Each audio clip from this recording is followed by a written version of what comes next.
All right, guys, welcome to a special episode of Candace. I'm excited for this conversation, or at least to bring this conversation. So I'll just dive right into telling you the background of it. I recently appeared on Don Lemon, and some clips were taken out of that conversation I had with him, particularly a portion when he was talking to me, speaking to me about transgenderism. I explained to him my perspective on transgenderism, that it is a mental disorder. Shortly thereafter, Ray J, familiar with Ray J, he is a man of many talents. He's a singer, a performer, an actor, entrepreneur, a business owner, messaged me on Instagram and said, Candace, I don't feel, and I'm summing up here, I don't feel that you have the full story. I would love to have a conversation and introduce you to someone who may be able to provide you a wider perspective. And I said, let's do it. I'm in LA and we made it happen virtually overnight. So I'm going to allow Ray J to introduce his guest. First and foremost, Ray J, what inspired you to reach out? Well, first off, just because I've been so involved with the community, we've been doing not only TV shows, but we just been vibing, and we've been spending a lot of time, and that helped me, educate myself on a lot of new things. And so when I seen the interview, and we've talked before, and we've always been cool. So I think it's always important, if you feel something, to call your people, see if we can sit down, see if we can debate it.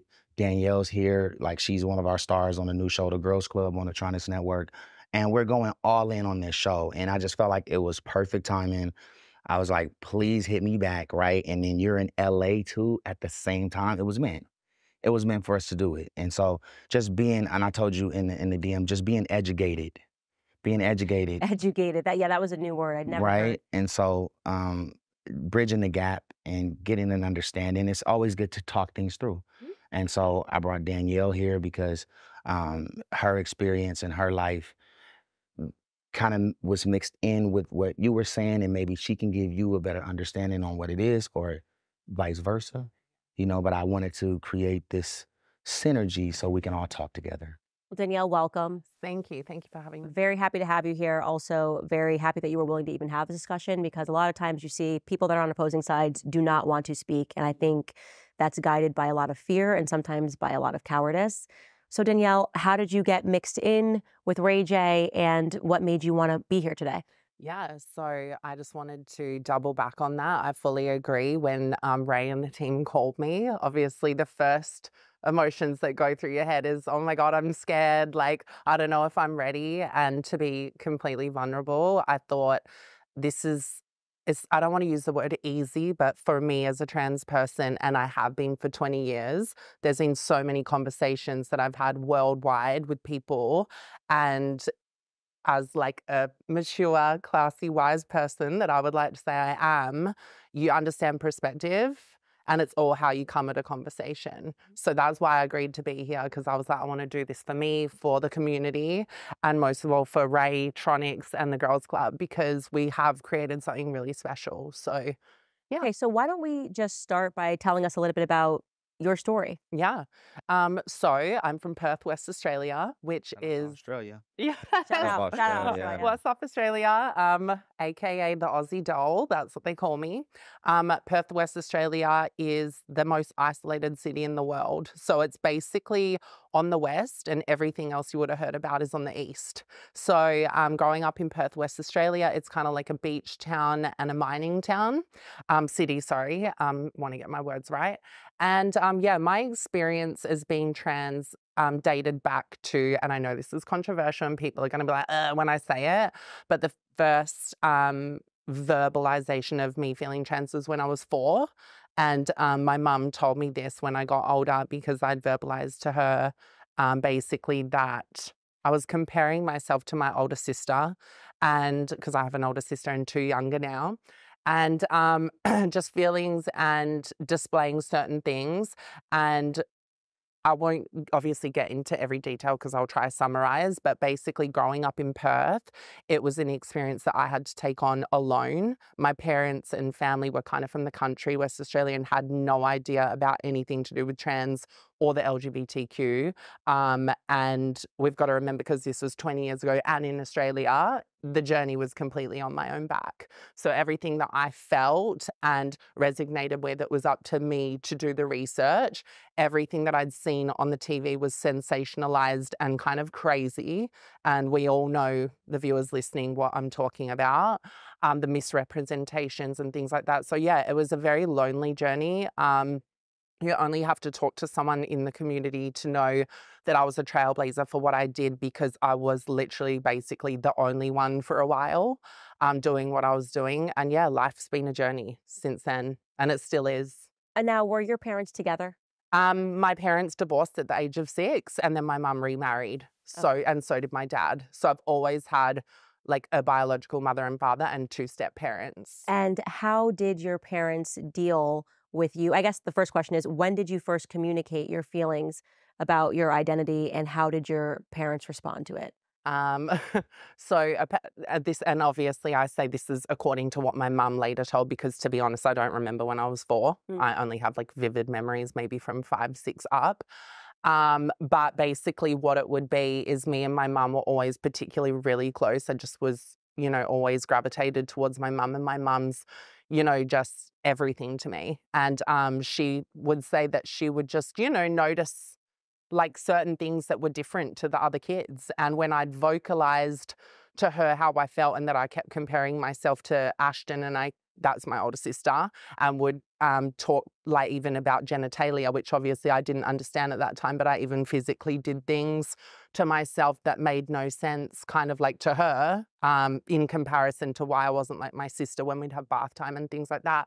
So that was the first verbalization. And then as I got older, it just got stronger, because I was able to verbalize things more. But the interesting thing was, and once again, this is only my experience, and I'm just speaking today from a personal experience of being trans, when I was being really out there with my vocalizations about being trans, all of a sudden, when I had realized in school that it wasn't appropriate to be saying those things, and it wasn't normal, and it was weird, or I could be bullied for it, I completely went the opposite, and I never brought it up again. Okay. So that was kind of like late primary to full high school. It was never a topic to my family ever again until I graduated. Okay, so a couple of things that I'd like to ask as a follow-up. You answered how your mother felt about it. How did your father feel about it? Because I do think it is relevant that your parents separated when you were 6. Yeah, for sure. And they obviously separated for their own reasons. My mother explained to me years later, when I had the maturity, that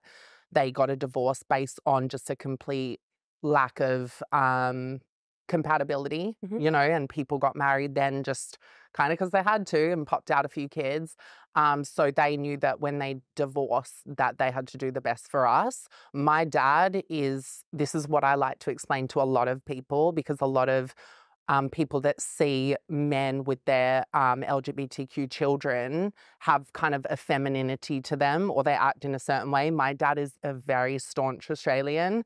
If you've watched Crocodile Dundee, that's the kind of vibe he is. Yeah, like shout out to my dad. He's known as Whitey, the football player in Bunbury. Very, you know, just that alpha male. And the thing is, because I'm going to be honest today, obviously, just to get the story right, obviously my dad struggled with it more than my mum.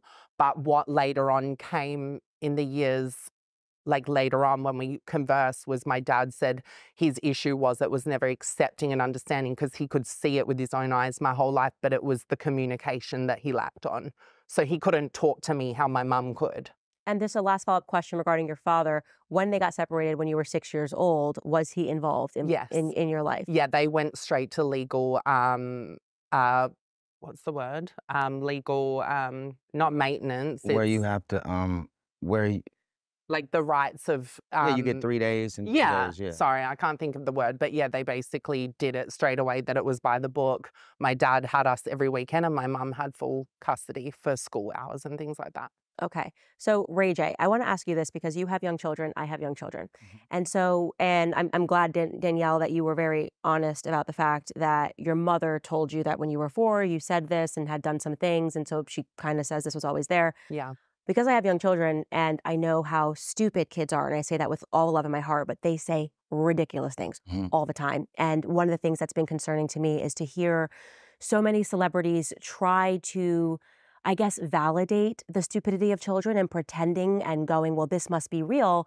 Most notably what comes to mind, I believe Charlize Theron had a daughter or a son, but the story goes one day in the bathtub, my son or daughter looked up at me and said, Mommy, I'm a girl. And that was it. That Charlize Theron then allowed her child to begin transitioning. And that to me sounds like a mental disorder that the parent is suffering for some reason. And a lot of the times I've noticed this trend that it does tend to be single women that sort of encourage this thing. So I'd like to ask you if you have a son. And a daughter. And your son's how old? My son's 4. Okay, he's 4. Perfect age. My daughter's 6. If your son was in a bathtub and your son said anything in the bathtub, Dad, I'm a mermaid, why would you then say, well, this must really mean that my 4-year-old toddler, who also thinks he can fly, who also thinks like Santa Claus is real and can squeeze down the chimney, why is it this thing that people go, oh, well, this must be a sign that my child's really struggling with identity? Yeah, I mean, I think that's very early. I would say just me being a new parent, right? And what's crazy about the mermaid thing, my son likes to follow his sister, right? He loves her, and whatever she does, he wants to do. Same with me back. I used to double dutch and jump rope before I, started to hang out with my friends. Just because I wanted to follow my big sister. She got a mermaid outfit. He wanted one. So I got him a mermaid. He wanted to be a merman because she was she was swimming with the mer. So I'm like, all right, you want to be a merman? Then cool, I'll get you one. But I didn't think of it in the sense of that yet, just because, again, they're young and they're learning things as they go, And so, I wanted to piggyback off that as well, sorry to cut you off, is that was like a really valid question, but I have to state that with my mum, what she did was, it wasn't a validation of really how I thought and acted on it straight away. My mum was a listener. So my mum never shut me down for the things that I'd verbalize, but as for like counseling and transition, that was done way later. And that was never to punish me, but it was always like my mum was like a soundboard, but she never pushed. Yeah, you Right. said, So I and you think said that's that, important. you said you kept it quiet for. Oh yeah, I totally part. internalize because you see what the world says and you're like, oh sugar, this isn't normal. I'll just be quiet.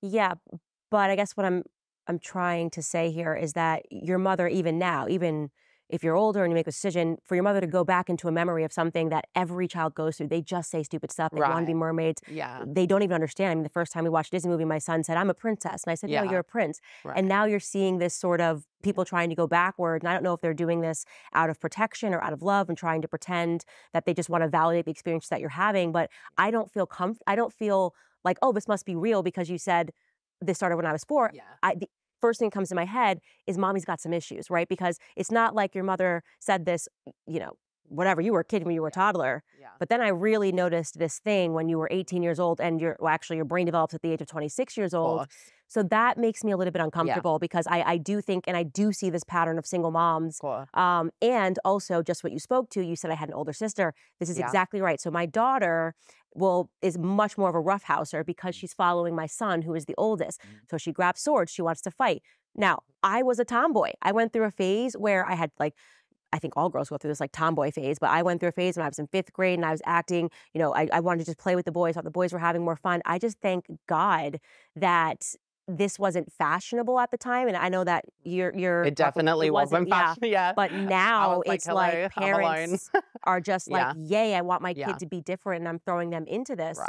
I want to specify jumping- quickly on the 4. I use that specifically when I'm interviewed. Like I said before, I'm going to be really honest. And I use that because that was something that was told to me in a private moment with me and my mum when I was asking her to reflect. But that was just the start. But as you can imagine, there was many other things she started to share with me, between us, intimate moments of things. Oh, I remember this and that. And that was because I was searching for that truth. And I'm also a very open-minded person, so I wanted to understand myself better. So I get what you're saying, but it's almost like I have to use that as a benchmark.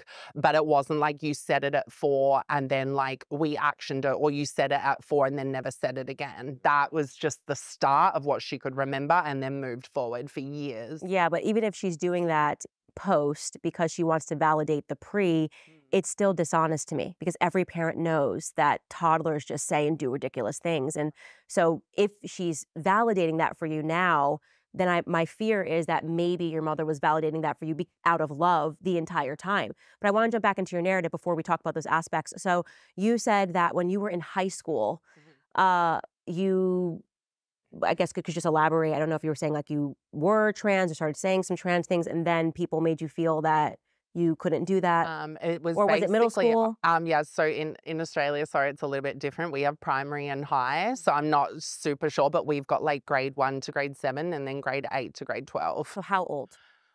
So it would have been from like the age of 10 to like the age of 17, where I was in the moment. But I wanted to clarify that I never used the word trans growing up because I didn't have the education of what that word was. How I identified is that I felt like a female, but I just was aware that that wasn't possible at that time. That's the best way I can put it. I was just like, I'm a girl, but unfortunately that's not matching. And that's just how that's all I can verbalize it as. But the reason why other people caught on to that is because every day of my life, people literally were like, yeah, like she, her, girl. I would cross the street and they would be like, good morning, ladies. And then everyone would laugh. Like it was this known thing that people weren't being like trans or derogatory things at school, but they were literally like, what the hell are you? Wait. Without using swear words. So that's interesting. So why would somebody say good morning girls to you if you weren't presenting as trans? Because that's what I'm saying. That's how feminine I was. So you were in feminine. Literally a school uniform. Presenting as me, just like whatever, was perceived by the public as female. Okay, so I believe that you can be you can act feminine. That I totally believe. It wasn't really acting because it was a visual response. You know what I'm saying? Like, you know, the lollipop ladies that I'm not sure if y'all have them in America, like with the sticks, like stop, go. So it wasn't like an act of me prancing or anything. It was just the visualization. It was real. It was the head, and basically. I've grown up, just growing up, and I've had friends who were more feminine in class than, you know, other, you know, people. So we kind of could tell, you know what I mean, even at a young age, what people wanted to be and what people liked. But I still think even in liking and loving, pertaining to like the job at hand, the execution, being on time, making sure the work is done, I think that's what matters. And I think the privacy of like people's love and affection sometimes to me is TMI to the job at hand and to what we are and what we're all trying to accomplish in our goals. So but I guess my question is, and I'm agreeing with you, actually we're in radical agreement here because I've gone to school and I've seen boys that are feminine. Yeah, at a young age. I didn't graduate with a single trans person. Those people did not decide to go trans now. Obviously, there's been an explosion of the trans agenda. They were just gay. Yeah, and very so different. so I would like to know, at what point did you go from just being a feminine boy to saying, no, actually, I think it's more than that. Yeah. And I am needing to change my life. Yeah. So, like I stated before, it was always the internalized thought process, but just because of my intellect at the time, I didn't know the possibilities of how I could execute it. But the feelings were always there, and I guess that I was hoping when I got older, I would be able to gain more resources and more knowledge, and it could be possible to, you know, match the outside of how I was thinking. But I want to specify that there was gay people in my school, and like y'all both agreed on like feminine gays. And it's so interesting because, and these guys will probably hear this because they're still on my Facebook, but it was so interesting because even in little old Perth, Australia, they still identified and treated these gay boys in my class different to me. I was always on the outer. It was like they were the gays and I was the she. So even then, with no knowledge and no understanding, they were still being like, it's different, because these gay boys weren't like straight gays, as we call them. They were feminine gay boys, and I was the she. So like, you can imagine that if that was the perception, it was matching what I was feeling, but I just wasn't vocalizing it. So when did you begin to vocalize that? I vocalized it when I was 17. I was very blessed in my family that they allowed me to do grade 11 and 12 at Kingsway Christian College. I was kind of like at a point at the school that I went to that was really rough that I wanted to graduate, and my auntie and my family were at a local church and they got me into that school, which was really prestigious and stuff. And, you know, I could knuckle down and do my studies and graduate. And throughout that time, and especially being around like devout Christians and going to church and doing Bible study and things like that, I just knew how I felt and knew what I needed to do. So it platformed from like literally legal age. So when I graduated in Australia, it falls on you becoming 18. Yeah. According to a recent report, Planned Parenthood continues to rake in billions despite dwindling clients. The biggest takeaway is that Planned Parenthood is generating vast profits, including millions in taxpayer funding. With PreBorn, we are actively trying to steal their clientele, meaning to rescue the babies that they are attempting to kill. PreBorn operates in a very slim budget, rescuing over 200 babies' lives every single day with no government funding. PreBorn's network of clinics are situated in the darkest corners of the nation, competing head-to-head with the abortion giants, and they need our help now more than ever. When you donate $28 to PreBorn, you will offer a free ultrasound to an expectant mother that is caught in a crisis. Because once she hears that heartbeat and sees that precious life, her baby's chance at life doubles. So sponsor a precious baby's life today. Your tax-deductible gift will go directly towards saving a baby's life. You just dial pound 250 and say the keyword baby. That's pound 250 baby. Or you can head to preborn.com/Candace. That's preborn.com/Candace. So I'm going to cut to you, Ray J, because we've all been 17 before. We've all been teenagers. I would almost say that you could qualify the teenage experience as just an identity crisis, like one long identity crisis. You're trying to figure out literally who you are. Yeah. That is what adolescence is. And that's why I say, quite jokingly, but kind of also seriously, bring back cigarettes, because now there are just been an explosion of children who think they're non-binary, think they're transgendered. No matter how you estimate it, you know that there were not this many people that were struggling, and like they didn't all become transgendered. And so it is, part of this is becoming a contagion, social contagion, social contagion is real, right? So if you see me smoking cigarettes, so everybody starts smoking cigarettes. I mean, that was the reason why cigarettes got popular. You put But them on a sometimes poster. when you hit the cigarette and you try to smoke it, you can't inhale it, so you cough. Like, yeah, but we stomped out cigarettes. So there used to be, the majority of people in America were smoking cigarettes, and it was because of advertising, right? So people were looking, the doctors were telling them it was healthy. That smoke on the plane. Exactly. So that used to be a thing in America. And then dial it back, they did the exact thing, the reverse marketing. And we were suddenly learning in school, everyone did the DARE program, and they kind of stomped out cigarette smoking. With the dog. Yeah, they kind of they stomped out cigarette smoking in America. And that's actually a joke that Europeans make. Americans don't smoke cigarettes. And so we know that advertising works. We know that you can influence behavior. And that's why I say bring back cigarettes, because now I feel that when the kids were trying to rebel against their parents when we were young, people were like smoking cigarettes, maybe smoking a joint. Now they're like, I'm non-binary, and kind of being sent down this pathway, which for those who really are just struggling with adolescence, there isn't really a way back. So if your child came to you at 17, Ray J, and said, I am born into the wrong body and I want to take puberty blockers, what would you say? Well, as a parent, man, my kids are 4 and 6. You don't really know how you're gonna react, but I know for me, I want to be the parent. My kids I want them to be able to tell me anything, like the darkest, the most complicated, like what they're really going through internally, externally. So I would be super open for super support, right? That's the kind of dad I am. Even with my son, he's 4, but there's been times where he's been around and we were shooting, whether it's a movie or something, and there was a lot of women around, and he said, Dad, I love the girls, right? And I went, okay, got it. I mean, I don't know if I should bring him in now because you're only 4, so I wouldn't do that. But hey, that's what you like right now. You came to me and said it. You even told your mom, where are the girls at, Dad, in front of moms? I said, son, we gotta, and so I would just be there for them. And I think as society grows and as everybody gains more knowledge, and you have friends, right? I have friends that are straight, I have friends that are gay, I have friends that are trans, and these are my close friends. And so me personally, I don't care, but I also understand that it's it's it's for them to make the choice,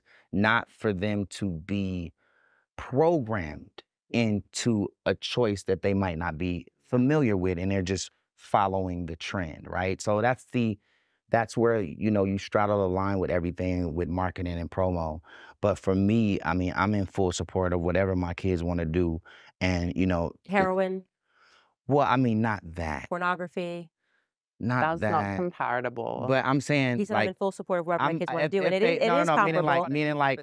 meaning like if they were doing that, please come tell me. Yeah. So Right. I can help you. Like, don't push me out to where you don't feel comfortable with telling your dad that you got a problem, right? So, yes, I would be in full support of listening to them and helping them. So, as honest as they can be, I want to be the dad to make them feel like anytime I'm going down, anytime I'm going up, whatever, I'm going to always hit my dad and tell him what's going on, you know? I'd like to, I would love to say, I would love for you Yeah. to comment on that because you said it's not comparable to your kid participating in pornography and it's not comparable to your kid doing heroin. Right. Why would you say that? I just wanted to piggyback as well off the cigarette. Like, I'm giggling in my head because it's true. Like, I have to agree with you. It's like, even like in my hometown, it's just, whoa, all of a sudden everyone's a smoker. Where did that come from?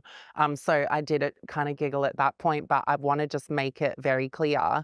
And I'm going to open up a can of worms here because let's be honest. And I said at the start of the interview, I'm trans and I'm speaking for myself. So I'm an individual.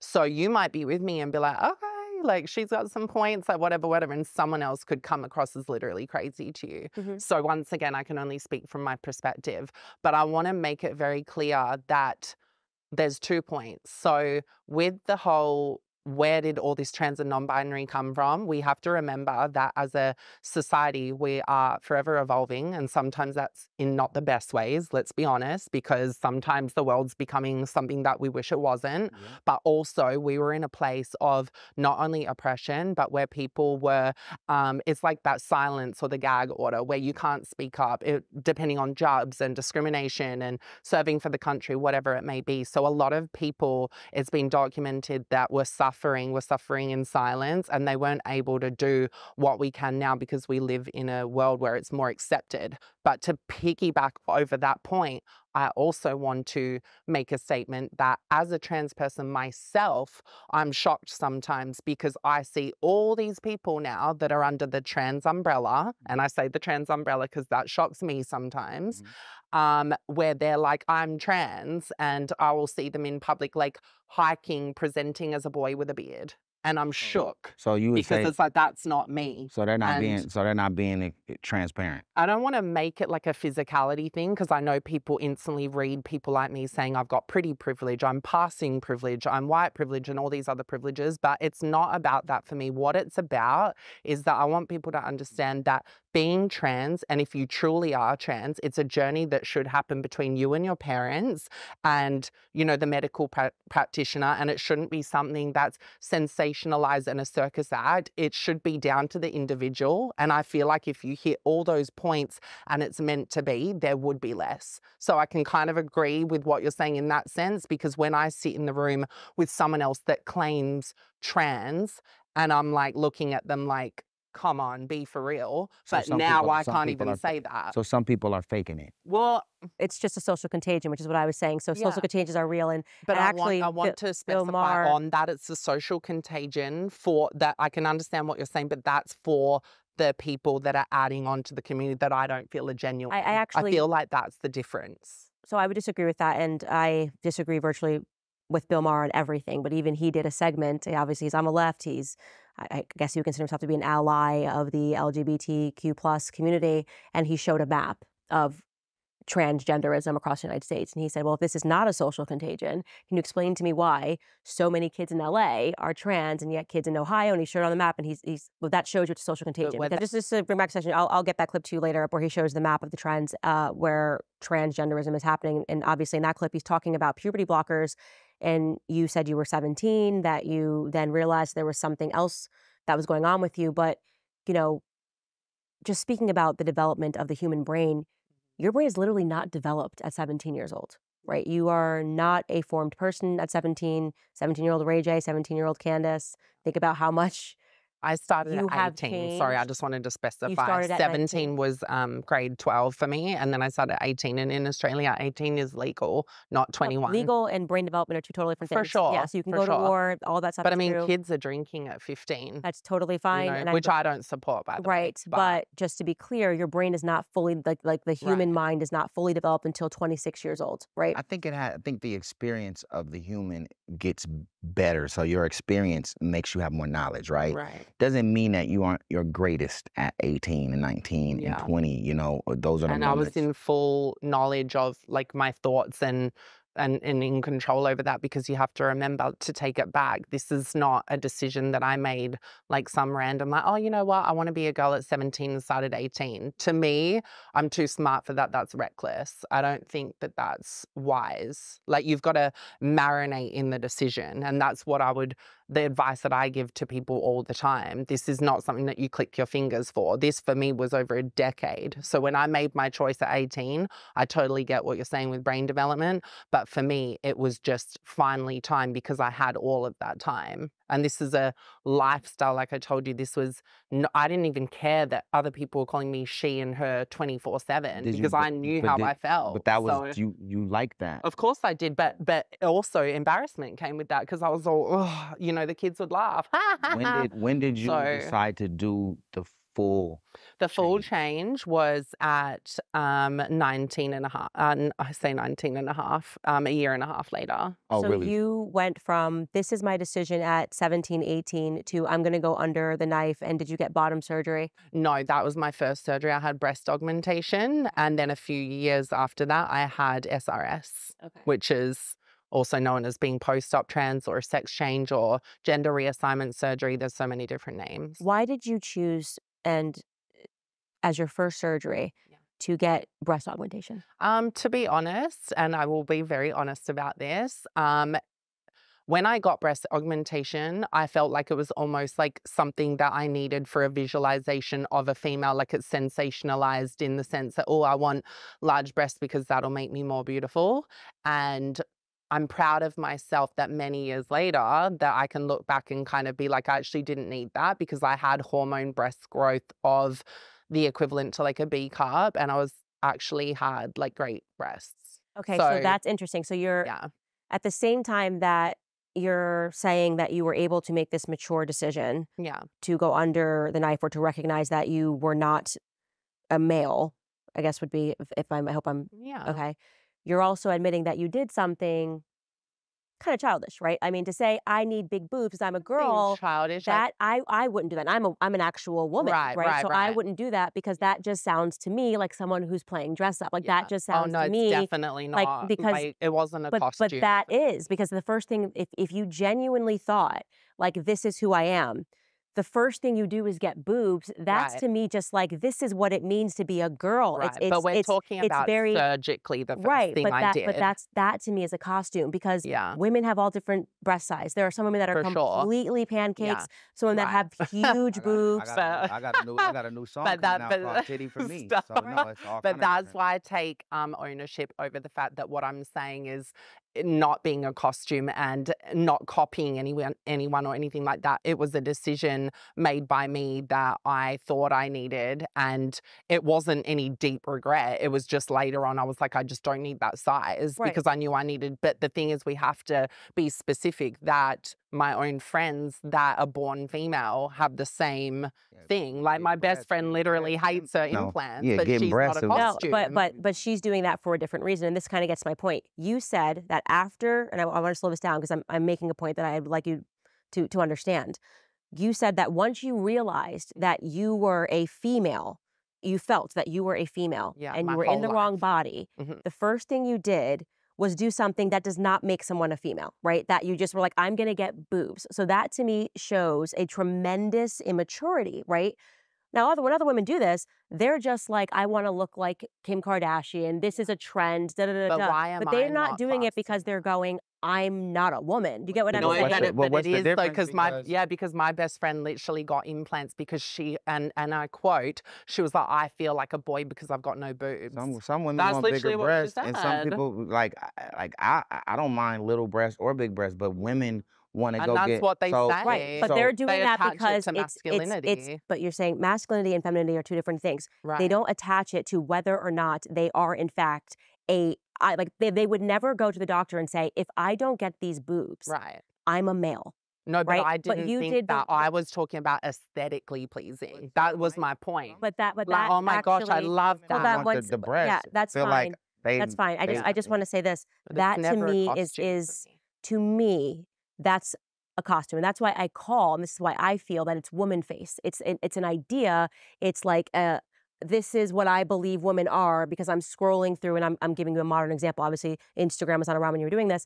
I'm scrolling through Instagram, and I think that the hottest girl on Instagram is Sophia Richie. So what do I have to do to look like Sophia Richie, and that's going to make me a woman? That to me is woman face, right?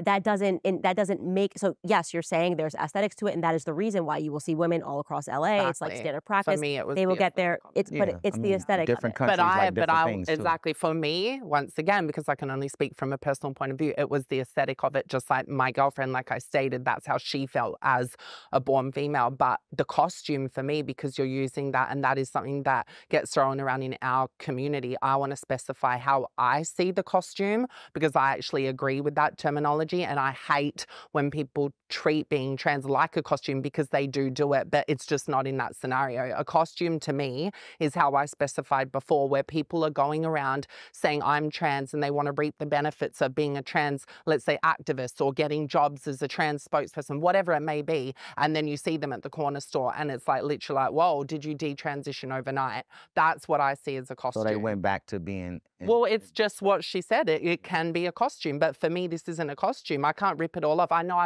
I'm in glam now because I love glam, and, you know, I like to feel and look good, smell good, whatever.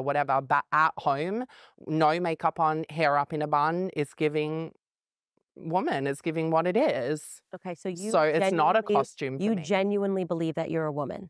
100%. Do I think I'm a born female biological woman? Absolutely not. I'm a trans woman, and I'm well aware that I'm not a biological woman. And I want to make that statement very loud. That's a good... Because that's where it gets crossed, and where I think trans people need to come to the table is understanding that and letting biological women know that we're well aware we're trans women. And if people are out there saying anything otherwise, that's something that I don't want to back. Right? Because so now we're bridging the gap. Right. Now we're bridging the gap, Candace. Yeah, I'm well aware of who I am and what I am. Do you, Ray J, believe that Daniielle is a woman? Yes. I've never once, even every time we talk, I've always said, Daniielle, that's what it is. Like, and all of my friends that are in the community, I mean, we have a whole gagency, right? Shout out to Tarad and Dumpin' D. It's the full gagency, right? And then we have the Gworls Club, right? So there's different layers and different things that people like to do in their world that they like to be outside of work. But when we all come to work, everybody's on time, everybody's on point. What happens after work? I mean, it ain't, you know what I'm saying? I could only imagine what some of my other friends do, some of my boom operators and camera guys, they real freaks, right? So who knows what they doing? All I know is that when we did the Gworls Club, we shot it in Agora Hills. Yeah. It was a lot of intense drama. You know, everybody was trying to tell their story. So it got really dramatic, and it was a lot of like physical altercation. So we had to call another security team in. Security team got there, and the security team ended up falling in love with all the girls there. So they never left. So the security team would hang out with the girls after the set. And when it was 8 o'clock call time, they just got out the bed and went to work, got dressed, right? Because everybody started locking in. And that showed me that, you know, you know, people after work and people in their own time is going to love doing what they do. So I just want to be clear. Daniielle, I think you're a very kind person. You're a very open person. I'm just so happy that you're willing to have this discussion. But Ray J, when you say that you believe, And shout out to the security team. you believe that Daniielle is a woman. You believe that I am a woman. I believe, like she said, Yeah. she's a trans woman. Okay. And she made it very clear that they understand the difference. But if What someone like, is the difference? That's what I'd like you to answer, Ray J. Ray J. what is the difference? Well, I would say what's the difference is what you have, like what's on you. You know what I mean? And there is really no difference but what your preference is outside of work, outside of us coming together and doing what we need to do to finish the goal at hand. No, but what is the difference between me and Daniielle? She's a trans woman and you're a And the biology. biological woman. Is that the word? Yeah, because I'm getting educated every day on it, right? Ray asked a lot of But questions. you're getting educated on speech rather than being educated on what you know to be right and Well, wrong. no, I know. Well, not right and wrong. I just know Yeah. what's the difference. So if you have to differentiate, and I'm glad that you are, because I do think that that's much more respectful than where a lot of people are coming from, who self-identify as transgendered. But if you have to delineate, if you have to say, I'm a trans woman and Candace is a woman, then that necessarily means that we are not the same, right? We are something different. I think everybody is different. Every human is different.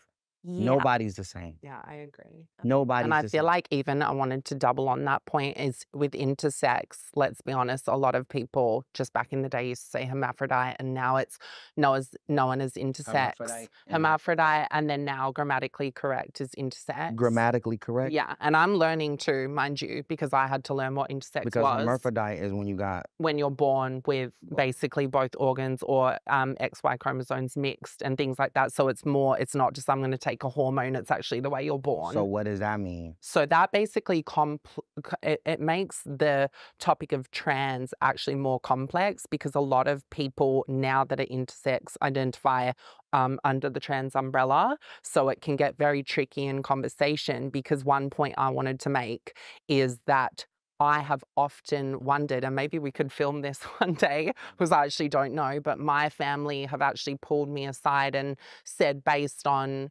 the way I look, move in my whole journey, that they wanted to get a test to see if I was actually intersex because it would make more sense with my whole journey, the way I look and the way that my life has unfolded. But it's a very expensive test from what I've heard, and I never had that done. Yeah.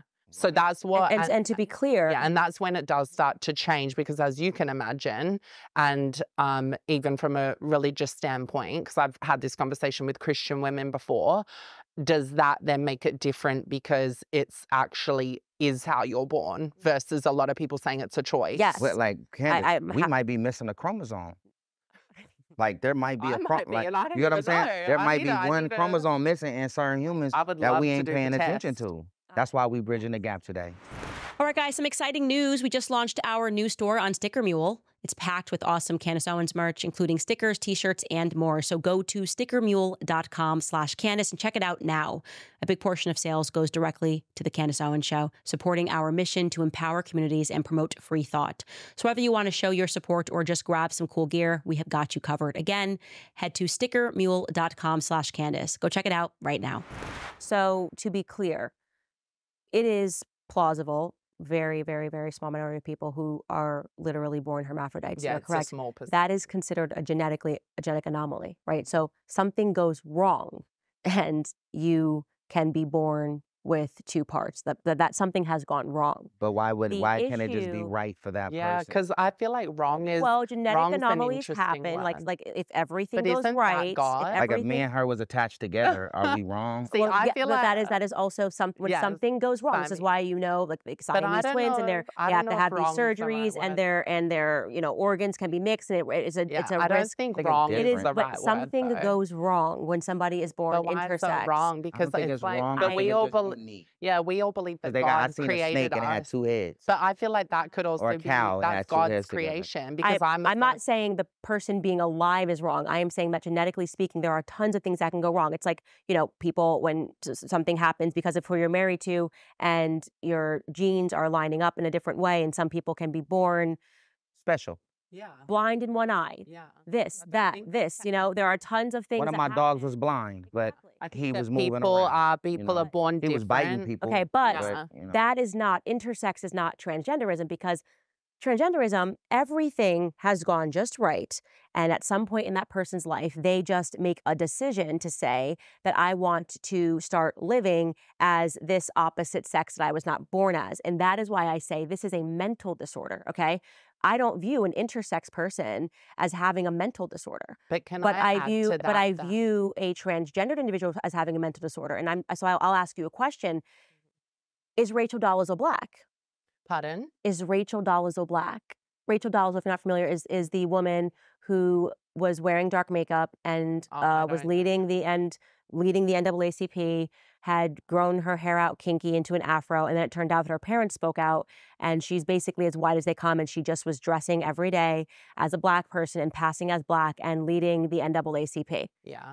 And everyone in the community. I don't know her, so I don't want to comment on that. No, I want you to comment because she was just very simple. I feel like I know what. So she was just wearing makeup. Yes, I feel like that's inappropriate, and I feel like going back to what you said before, that is a perfect example of costuming. Okay, well.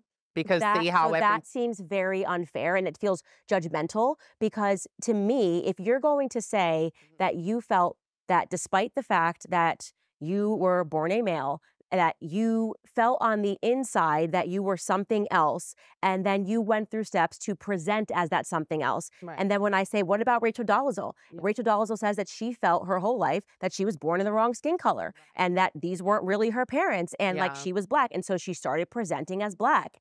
I just don't see how you can be ideologically consistent, because no one will accept Rachel Dolezal because that's blackface. How could you say this?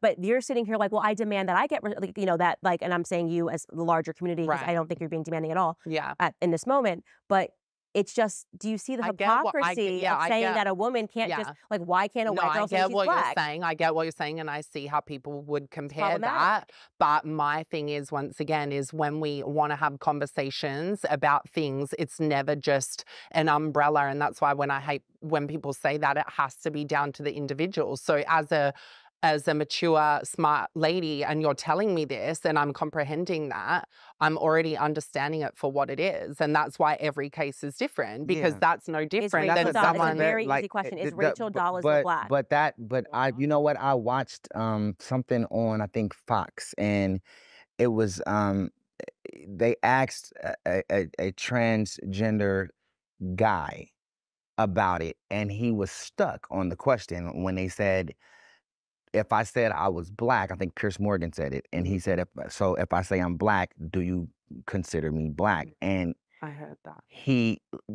I said that to you. Yeah. He was stuck, and he didn't know what to say because he didn't want to say it wrong. Because I think that it's tricky now with race and gender, right? Not tricky. It's and I think that, but here's the thing: the fact that that question kind of stops the answers from flowing, because you gotta we need to elaborate more on that. We need to figure out how to really understand that question. Yeah, well, because that's being asked and it kind of shuts everything.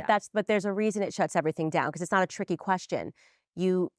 Like literally in 4 seconds, Rachel Dolezal said that she was black, that she lived this way. She had a great job at the NAACP fighting for black causes. Suddenly her parents speak out. Everyone can see that her parents are very white. And then they showed a picture of Rachel Dolezal. It turns out this is like a blonde-haired Scottish girl. I mean, what if she was around black people for all her life? Well, that's my point, right? So, and the reason why you guys are struggling to answer this is because what it does is it presents. I'm not struggling to answer it. Yeah, you said Rachel Dolezal is not black. Yeah, she's not black, and also so I feel like Dolezal it's but if she sitting said here, she was black, but she's black. Yeah, okay. And would I disrespect just like if I want to be called Killer Poom Poom, so y'all gotta call me the name I want. At least you're being consistent. You're not being consistent. So at least you're saying that yes, any person can and just say whatever they are, and we have to accept it. If they feel deep down and they went through middle school and they felt that they were Black, then we have to suddenly pretend. I'm not saying that I would disrespect her for saying, like, I wouldn't be like, you're not, because to be honest, that's got nothing to do with me. But if you ask the question, it is costumey. And that's going back to what we said before, which is a major issue, is that the lines get blurred because of being a costume, and trans is not a costume. It's not a cloak. When I take this off, is that, but the thing is, once again, it still comes down to the individual scenario, and that is what it is. Because I want to say that the thing that I get thrown at me all the time, which people obviously think hurts me and it doesn't, it's laughable, is people are like, okay, you say you're trans, well, I'm a unicorn or I'm a cloud. I mean, it's ridiculous. How is it comparable? Well, I'm like, okay. We do currently have children that are saying that they are trans species, so that's a reality. There are kids that are saying that they're cats, that they're dogs. That we have to respect it. At least you're being ideologically consistent. At least you're being consistent. Because and that's fair. It's like, I'm not saying he's wrong. Because... But you said Rachel Dolezal wasn't Black. Because no, but what I'm saying is we're living, like, we are living in a society where we have rules and regulations, right? And we have government. We go to jail when we do wrong, right? So it isn't the wild, wild west. So there's things that get better and people get more honest. And then there's also people who abuse the honesty because now it's changing into something that's like the in thing. There's people who are really in it for real, and then there's people who are just kind of imitators. Yeah, imitators. But you're not an imitator. Like, you went through the whole thing. Exactly. And I know who I am, and it's not a joke and it's not a costume. And I wanted to double back on something really important. And obviously, it's your opinion, so I don't even want to be disrespectful on it. But I know a lot of times you've stated that you know, being transgender, because I don't like the word transgenderism, is a mental disorder. But you know, the APA states that it's not a mental disorder at all. And they're psychiatrists. They're trained psychiatrists. And I knew you probably knew I'd bring this up. But, you know, the APA states that it's not a mental disorder at all. So that's the American Psychiatric Association and also the World Health Order. And what they state is that it's actually just obviously gender dysphoria. And then the description from gender dysphoria is the feeling of distress from gender dysphoria. But then the interesting thing about this, and I want to bring this to you because this is, you know, I know that's your statement and that's mine, but what's interesting even about that, to show how everyone is so unique, is I don't even have gender dysphoria anymore because I don't ever feel or walk around feeling like a guy. So see how it's like gender dysphoria. So gender dysphoria. So we're all getting educated. So gender dysphoria is when trans people feel dysphoric about like their gender. So in the sense of a trans woman being like, oh my God, I feel, you know, manly today. I feel like a guy. I feel like blah, blah, blah. And it brings them down. And that's what causes feelings of distress. And that's why it's not considered a disorder, because it's a feeling of anxiety about that thing about you. But for me to double on that, I'm like, but I don't wake up and ever see a guy feel like a guy, so I don't have gender dysphoria. So everything and every individual is different, and that's why I'll always preach that point. But it's not a disorder. I don't have a mental disorder. Like, I don't even think about this on a day-to-day basis, but I am willing to come to the forefront and speak about trans rights and transness because I am. But I always want to show people worldwide that you can clearly see we're all different and we have different backgrounds. Like, I wish some of the guys that you know, that are like in love and infatuated in this relationship, I wish they would come out and be like, yo, this is what it is. Because some of them are my friends. And I'm like, whenever you feel like it, but you not wrong. And I'm not going to say nothing to none of the homies, but y'all got to speak up too and just come out and love and hug. Trans love is that like a zero. And show the compatibility with what y'all like and what's going on in the real world. Yeah. So I just want to go way back because I do feel there was this intentional speeding through the Rachel Dolezal point before we get to the psychological, which there's a reason why the APA, which is in charge of psychology, is even commenting on this issue because they know that it's a psychiatric issue or they wouldn't have to comment on it.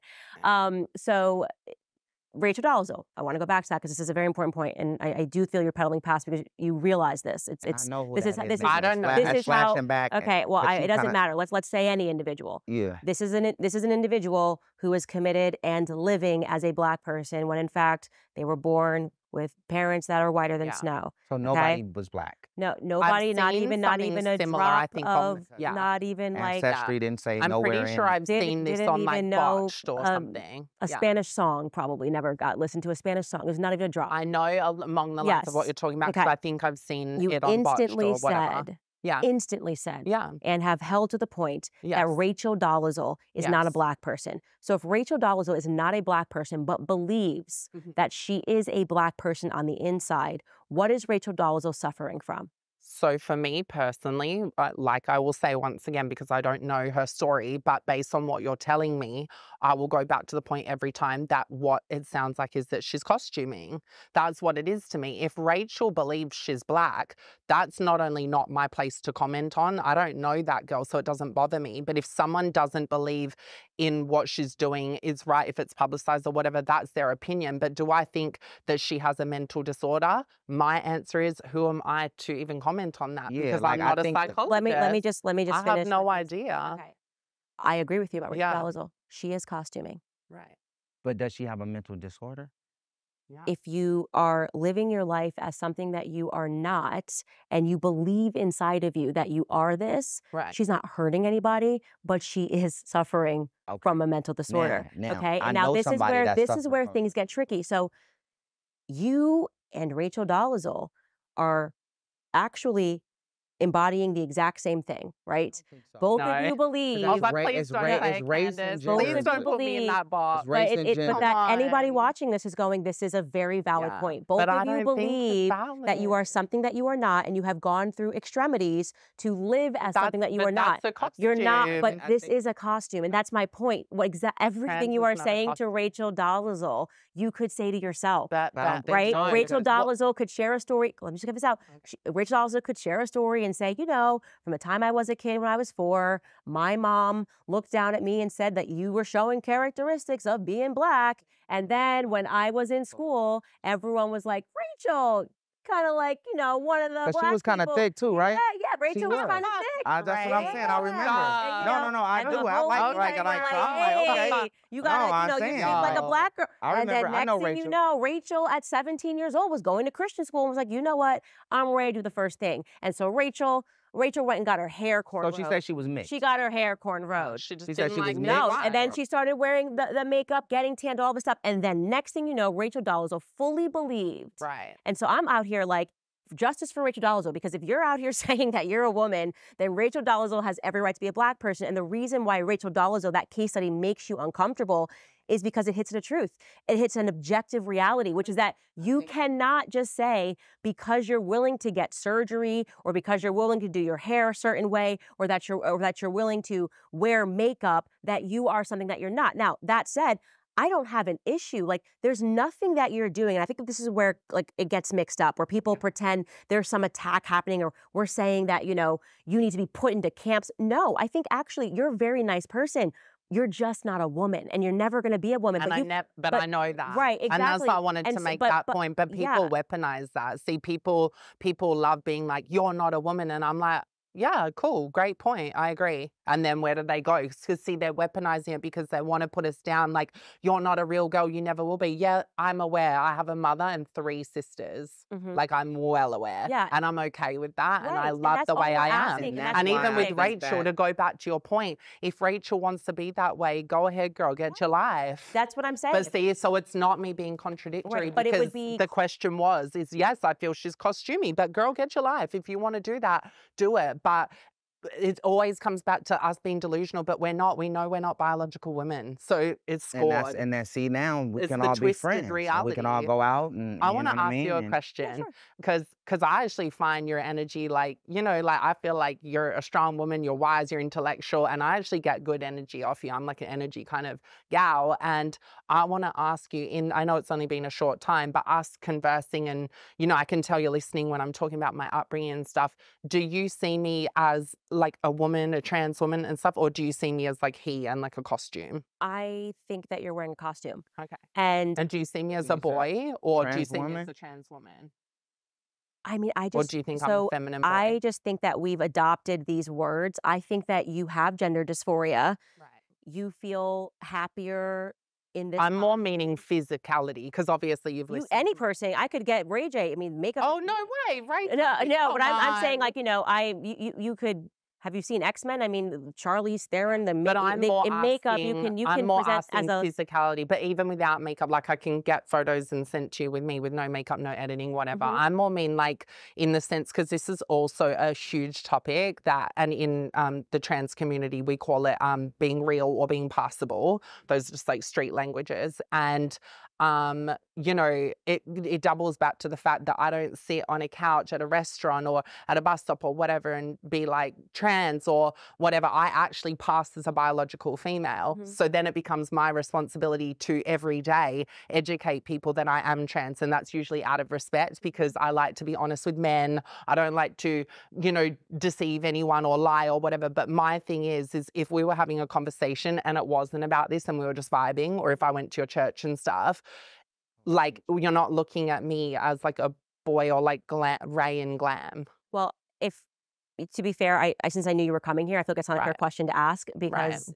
but to be clear, there are tons of, especially today, you could literally look at somebody on the internet and never know that they lived at the opposite sex. And that's or that they were born as the sex that they're not presenting, rather, is the better way to say it. But to me, I don't know, like, for me, I think that it's just dishonesty. Do you know what I mean? If you're not being honest. If you're not being like honest. When I, but if you are like me. Like one time, and I ain't never told nobody this, but I put on a wig one time, right? Yo. And so when I put on the wig, because I was trying to get into this other character, so I put on the wig, I looked in the mirror and I went, oh my God, and I was attracted to me. Yo. So I took the Ray wig is off real the fast. key. And I went, what just happened? He was in character. I didn't know what happened, but I was it's like, true though, because I had it on and I went like that because it was in my eye. So I went like that and I took it off because I was attracted to me. Yo. And I love me, but I didn't know I loved me like that. Like, I look good. So I never did it again. Okay, I'm so happy that you shared that. I don't know why, but I felt like it's good to just be vulnerable here. But yeah, that's what happened to me. This is a safe space. Yeah, thank you. And I want to make a gorgeous woman. You would make a gorgeous woman. No, I just liked me. I was like, damn. And then I went, oh, that's me. Yeah.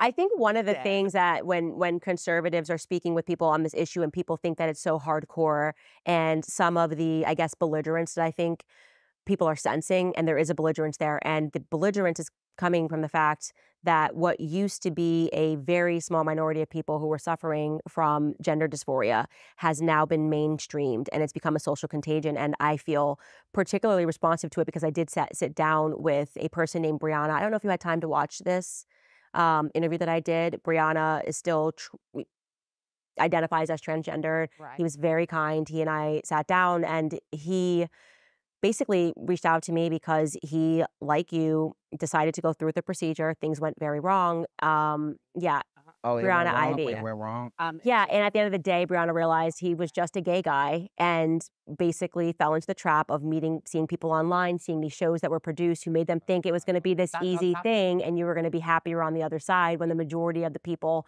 actually aren't. We know for a fact that suicide rates increase after transitioning, which they don't share.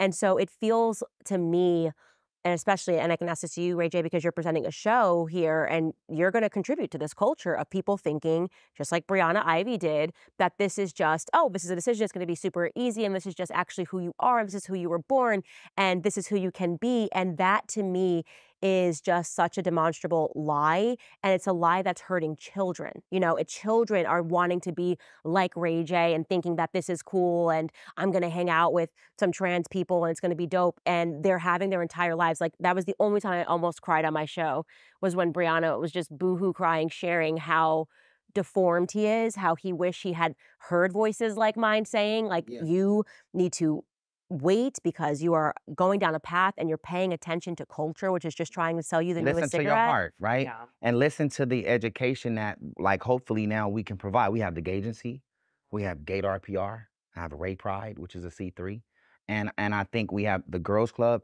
and I think it's just having these conversations where people who are straight and people who are gay, people who are trans, they could all just sit down and just talk it through, right? As you watch that, you start to understand and get educated on a lot of different things, and I think that's the most important, is being able to have these conversations with different people who have different opinions and different perspectives on life, coming together, and we're able to have this debate and these understandings. And even if the first 2 or 3 debates don't go right, the 5th one might. You know, the sixth or 7th one might, as long as we give each other time, because everybody's here now. Everybody's strong. The communities are strong. You know, the LGBTQ is extremely strong, and they're supportive, and they're down to support people who are willing to understand. Same with the straights. And I say the straights now because I've been, right? It's the, you know, the straights, right? And, you know, and that's just because I've been in both worlds a lot lately. And I feel good. I feel good that we're all able to talk. I feel good that we're able to sit and have this debate without it going way to the left or way to the right. Right. And I think we need more of this. Yeah, and This I is wanted to special. double on his point as well, because Ray doesn't even understand sometimes, as, you know, he's the CEO of Tronics and Ray's just going to be Ray, but he doesn't understand the power and impact in a positive way he has on us, because we're able to be very hands-on with this network and show, and we're able to come around and have access to someone like Ray that's a producer that most people in cast just do it and get turfed, or, you know, it's like show's over, see you later. We've been able, after the show has wrapped, to be able to have intense, personal, private, whatever conversations with Ray and really talk about real things. Like, I mean, my experiences, I mean, I got, yeah, like we talk about everything. We have some loud things that I think we can continue to elaborate on. Yeah. And I wanted as we all grow together. Yeah, and I wanted to make a point as well that we don't sit there and get told what we want to hear. Some of these conversations are hard to have. There might be disagreements. Sometimes people, not saying Ray, but might say something offensive. So it's not them just sitting in the room telling us trans girls what we want to hear. You know, and I had a lot of things that, it's growth. I had things that had happened to me that shocked me, and that y'all helped guide me through, that we can elaborate on later, because it's another, and I don't want to go too viral. But you know, but you know, it is always good to be able to talk and disagree, agree, and it's not intensely uncomfortable, but it's fun. And I think there's just a level of respect, and you having us on today just speaks volumes on, I think so like, too. you know, you and what you represent, and how you given us the opportunity to talk and debate and get an understanding, because a lot of people, you know, listen to you.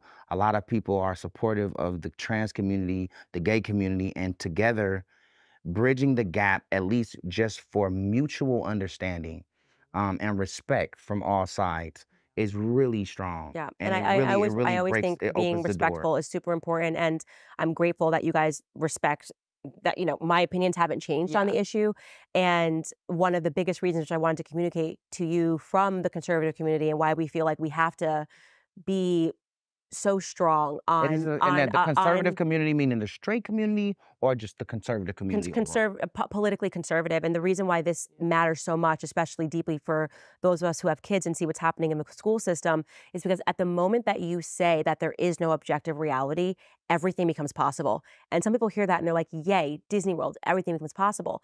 But the reality is that if you say there's no such thing as a male and there's no such thing as a female, and anybody can decide what they are when they want. They can say, I'm a different race, I'm transracial, you know, I'm transsexual, I'm transgendered. Then eventually and very quickly, we will wind up at people saying that, and there have been examples of this, people saying that they're actually a different age. So you have a 60-year-old man, but it's not funny because this is real. But this is real. You have a 60-year-old man who is saying that he self-identifies as a 13-year-old, and these people go and they commit acts of pedophilia. This has happened, right? And they have places where they go and be babies, and they like exactly. The so bottle. and this is real. And so this is all going to get added onto the LGBT. I don't view gay. I don't want I that don't to our community. But you say you don't I want to make that statement that people like that, because I've heard that in in different statements. And once again, it's like crazy that as a trans person under the umbrella, I'm just lumped with these people because I but don't maybe agree that's with their that. perception. But that's That's their, what I'm that's saying, the but whole I don't point. Their identify. perception of And life I might get that you don't identify as that, but it is ideologically speaking the same thing if we don't say that there is an objective reality. It would actually be better if a trans person said, I accept this is actually a mental disorder. I don't want to say to people, because by the way, people have other mental disorders. Bipolar. I got people have this. But that's why we say schizophrenia. Is there another Let me word? Is there another word, Candace, besides mental disorder? But because it is okay, because It's this is, but I don't think weaponized. this is triggering. I don't know why suddenly people are so triggered by this. It's your mental and something is out of But order. it's because it's not real, Ken. But some people don't like to eat food because they want to be. Just give me 1 second. Let me I'm just get sorry, through Candace, this, go okay? ahead. Sorry. It is, right? So there can be people, that's right, who have body dysmorphia. That is a mental disorder. You have people who are anorexic. I used to have anorexia. I had a mental disorder, okay? I was tiny, and I was doing it as a control mechanism. I was very happy. In fact, the only way to actually get better was to accept that this is a mental disorder, okay? I don't have an issue with that term. I don't think it's a problem because at varying points in people's lives, your mental can get out of order. The issue when you don't acknowledge that it is a mental disorder and you instead just insist that like this is a normal thing and people are born this way means it becomes impossible to attack that person. Ideologically speaking, if you start making laws and saying this is real, then that guy who says I'm 63 years old and I believe that I am 12 on the inside, I never grew up, this is who I am, Peter Pan, send me to Neverland, and he molests another girl and he goes into the courtroom and he says, no, I'm 13. Objective reality is what Neverland I feel, right? It's how I feel on the inside. And I actually, Your Honor, feel that I'm actually 16. That's against the law. Now, here's the question. Here's the question. But this is why we have to be a guard, and I'm speaking now on behalf of conservatives. We have to be a guard and we have to say objective reality exists, okay? Objectively speaking, bipolar, it's a disorder. Anorexia, it's a mental disorder. Transgenderism, body dysmorphia is a mental disorder. These are all mental disorders, right? And no, anorexia is a mental disorder. Being trans is not a mental disorder. So we have to stick to the facts. It is not anorexia. So if someone believes they're fat and actually they're skinny, you say you have a mental disorder. I got a good question. But you're saying that you are a male, you believe you're a woman, and that's not a mental disorder. I'm just being specific. Trans and anorexia, mental disorder and not mental disorder. The APA, you only have to ask the APA. These are trained psychiatrists. And I understand that conservatives all want to say that's to fill an objective, but at the end of the day, it is what it is. Well, they just updated we're not that a mental disorder. in the last couple of years. Like, yes, exactly, because it was literally a mental disorder. But it was misinformation, and conservatives in the past. And someday they'll update that same manual and they will say that minor attracted people, which is a term that they're tossing around now because they're saying it's offensive to call them pedophiles, and we should instead call them minor attracted people. Right. Someday they're going to push to update the manual then, which is why I insist on being a guard against that. And that's objective reality. I don't want that attached to anything to, what LGBTQ. How do you feel about that? Talking about people saying, I identify as a 12-year-old. All right, guys, jumping in here to let you in on a little wireless hack that can cut your cell phone bill in half every single month. Verizon, AT&T, and T-Mobile want you to believe that you need unlimited data so that you can be overcharged. But here's the fact. Most of you are buying way more data than you actually will ever need. PureTalk, my cell phone company, only charges you for the data that you actually want. Listen to this. For just $25 a month, you can get unlimited talk, text, and 5 gigs of data plus a mobile hotspot. Do you know what you could do with 5 gigs of data? A lot. You can browse the internet for 135 hours, you can stream 1,000 songs, or you can watch 10 hours of Candace videos. Stop overpaying for wireless and get 5G coverage with PureTalk. Go to puretalk.com/Owens. Switching is very easy. There's no contract, no activation fee. You can even keep your phone and your phone number. Again, that's puretalk.com/Owens. And you'll save an additional 50% off your first month with PureTalk. Damn, my hand was up for so long, I forgot what I was going to say. Well, I want to say, damn, I had something good I wanted to say. I feel like I want to know this. This is a good question. How many people in the world are suffering from some kind of mental disorder? Is it majority of the world? Is it 89%, 93%, 43%, 2%, right? That's how we'll understand where we all are mentally, right? Because sometimes you'll have it this phase and you'll get out of it this phase, right? Like you said, you had a phase you went through, and now you're out of it, right? How many people in the world are statistically suffering from a mental disorder?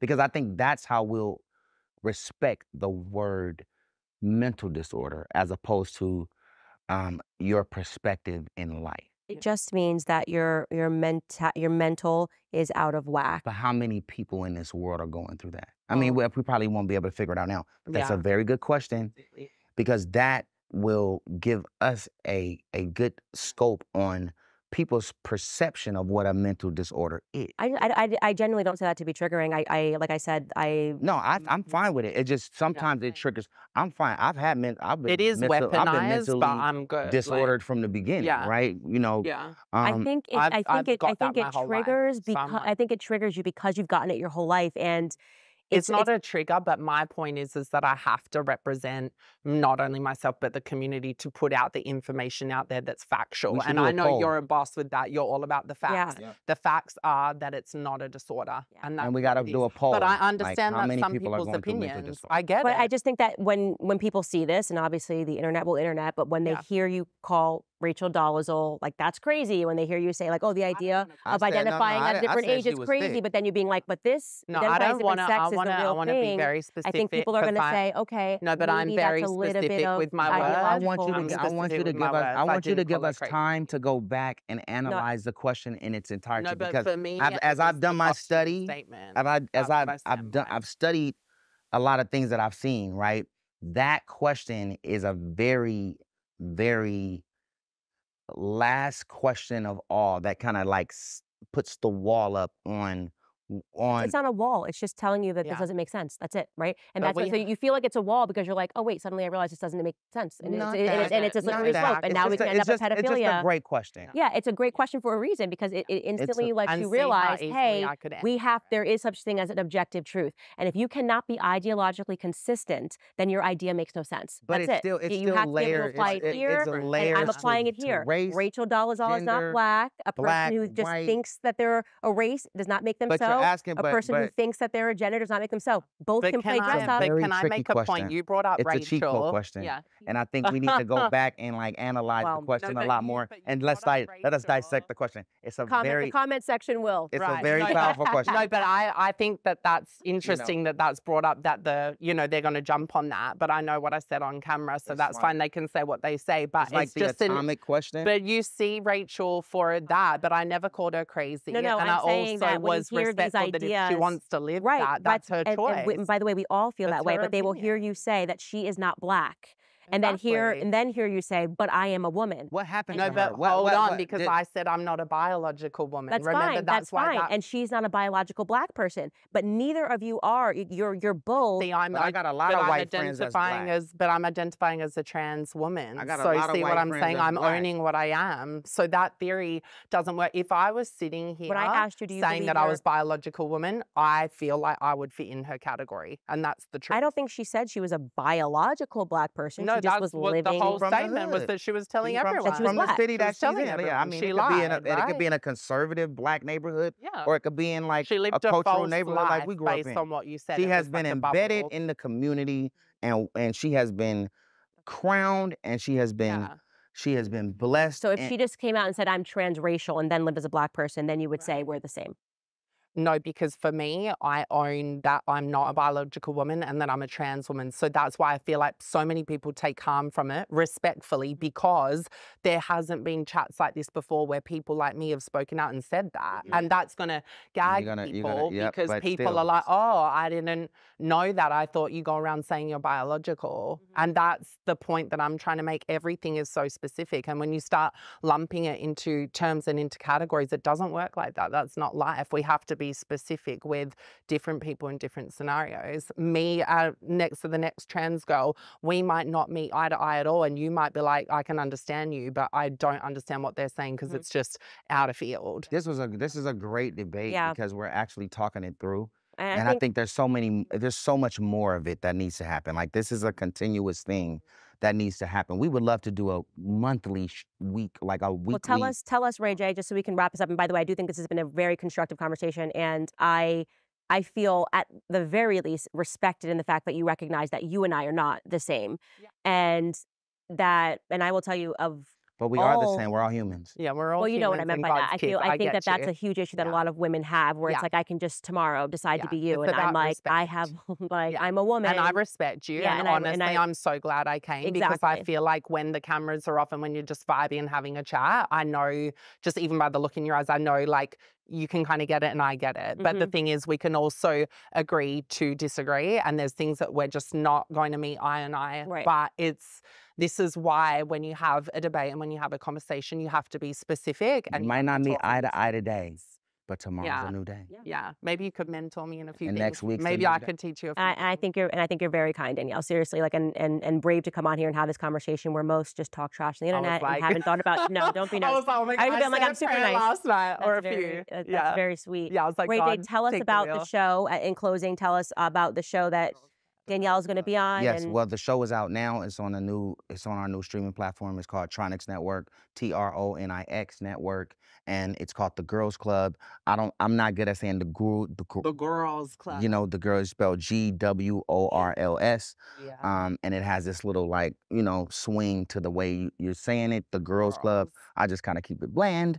But it's a really powerful show, and it's one of our shows that we've really took time to make sure everybody's story is told correctly. You know, our goal on this new network is not to benefit off the demise of the drama, right? It's really to uplift the talent, uplift the creators, and inside of this dramatic world we live in, you know, you kind of just follow the story. And it's a really, I mean, the ladies on this show are just like, I'm so happy that we're having this debate, because, you know, we all listen to each other and we all try to understand what each other's saying, whether we agreed or disagree. Some of the other talent might have went all the way into another world. On the But roof by now. that's because they didn't see this. But now watching this, we'll just give people an insight on how to debate, and really just try to like get people to understand different perspectives. And you've given us that opportunity. And where can people find you, Danielle? On Instagram at Daniielle Alexis, and that's Danielle with 2 eyes. Okay. Well, guys, I just want to say thanks for tuning in for this conversation. And if you go and you want to find Danielle, always be respectful. You know what we believe here on the show is in radical free speech. Let the best ideas win. We don't believe in denigrating people and calling them names. That immediately means that you've lost the argument. Would love to hear your feedback in the comments, and we will see you guys for another episode soon.